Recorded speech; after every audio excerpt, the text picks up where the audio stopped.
What's up, guys, and welcome back for another EVE Online video. This one I'm going to be talking about Equinox, the expansion that is live today, and kind of my overall thoughts on everything. Might come across as like a negative Nancy on this one, but there is at least one good thing in this expansion, in my opinion. But I'm going to kind of go over everything I've been kind of messing with since the expansion has been live and give you as much information as possible. There is some stuff I've had to dig through. I've had to read the patch notes a couple times to like make sure everything was as I expected it to be. But I guess first of all we'll start off with positives in terms of industry and mining and PI and things like that. The new industrial ships, the infrastructure hold, is actually a really good thing for PI. I personally use a crane when I'm doing PI because it's faster from point A to point B than the Galante hauler. So a ship like the Deluge, which has like a 30,000 cubic meter infrastructure hold, which you can put commodities in, is going to be probably a mainstay when you're doing PI and stuff like that. So I actually already put together kind of a fit. I mean, the fit is basically just kind of like the crane as well. But let's go blockade runner, non-empire, deluge right here. You have a little more high slots, so you know, covert ops cloak, it helps going from, you know, skyhook to skyhook. Interdiction nullifier, which you don't have to run the whole time. This would be like inner system, kind of moving around between the skyhooks and picking everything up. But we got about 3.41 second align time on this. I've also got this loaded with expanded cargo holds. So normally on a crane you'd have like 12,000 and some change cubic meters to carry. So this would give you like 9.3 of just general cargo and things like that. But also 33,000 cubic meters at the skill level I'm at right now, because I queued up all these new skills on the main today, which I'll probably, all of my characters that are also running crane will probably do upwell, hauler, and freight. The freighter, since it doesn't jump, I don't see it very useful for my operations. I think it might be useful for like interplanetary stuff as well, but other than that, the ship is actually, these ships are actually really ugly in terms of just boxy, and like even if you go to Skinner and like do a blackout or like mess with the paint and everything, they're still relatively ugly. But and then also there's, you know, the this is the blockade runner, but there's also a deep space transport one, which you can use inner system as well. Which even has a greater, it has a fleet hangar and stuff like that.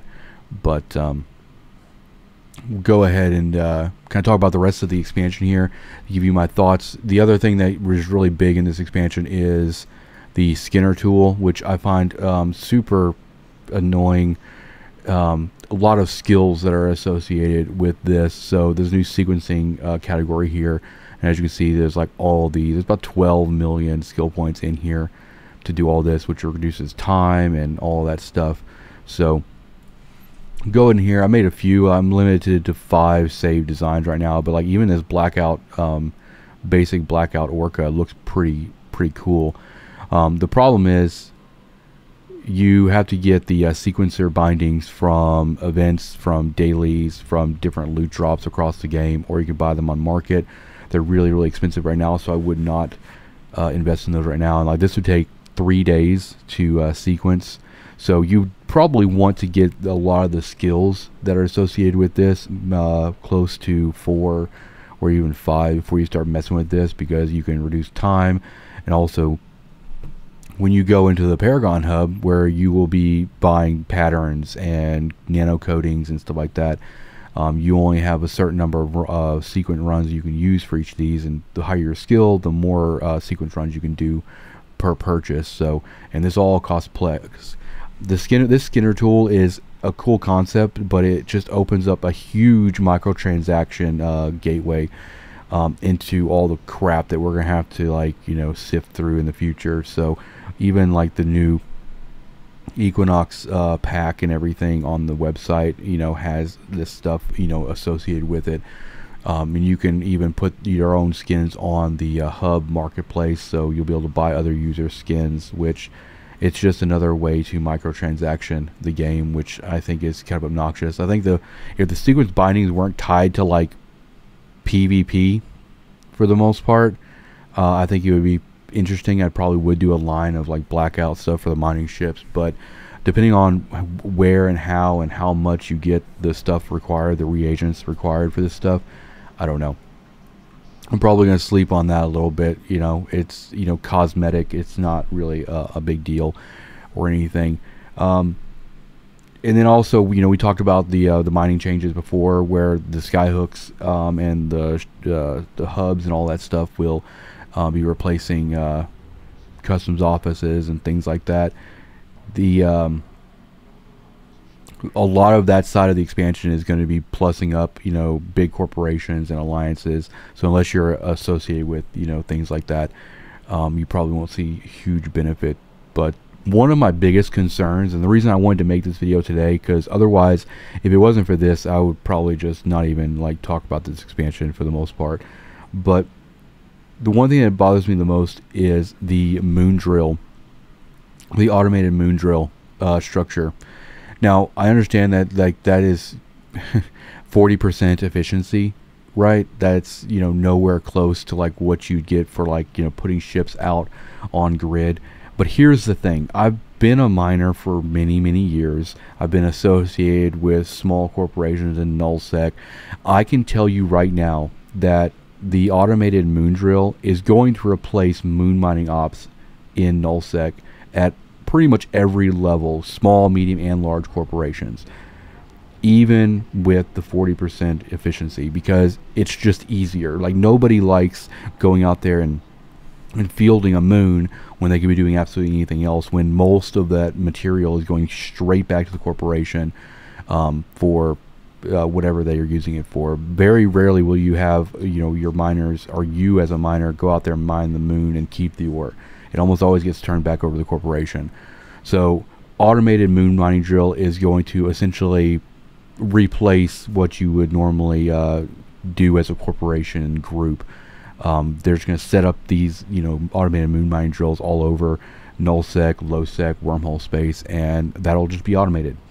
What worries me is that this is a very slippery slope for CCP. We're leaning a lot into cosmetics. We're leaning a lot into tying these cosmetics and everything into like PvP and stuff like that. And with automated moon mining, that's like step one. Next thing you know, there is going to be some deployable that you can put on a asteroid belt that'll allow you to just automate regular mining. And this has been a concern for a lot of people in the community for many, many years, for them to just either completely automate mining or seed all of the ores on the market for manufacturing and stuff, and basically completely cut mining off at the knees. So I'm going to be watching it pretty closely. I mean, I'll still be out there on the belts kind of chilling and everything, but if they have I mean, it might be just me being paranoid and everything, but automated moon mining, that's just one step. I can see them doing some sort of more automation on the industry mining side of things, which would mean that we're not going to get any ship upgrades in terms of mining. It's going to be more structure based, and it's going to be more suited for bigger corporations. The other thing too is, since we have moon mining, automated moon mining, and we also have the array upgrades for the hub that allow you to get things like trit and things that you normally had to go to high sec or low sec for. You can get that stuff in null now. We're going to see a drop in material costs or material prices across the board. Moon mining materials will drop, and even with the new ships being able to carry ice and ice products, fuel products and stuff like that, that'll be a lot easier to move, because these new transport ships are a lot quicker and can hold quite a bit. I think we're going to see like ice or moon, all that stuff drop in price significantly. So just be prepared for that. But Just wanted to kind of touch base on this.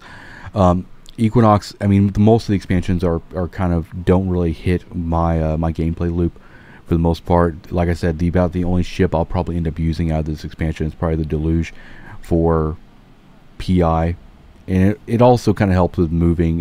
If you're doing like, you know, high level PI and you have to have, or even high level manufacturing, you have to have ice products. Moving those ice products is pretty easy, which you'll be able to do with those ships as well. So that's the one good thing. But I just don't want to see mining become fully automated. So we'll see how that all goes.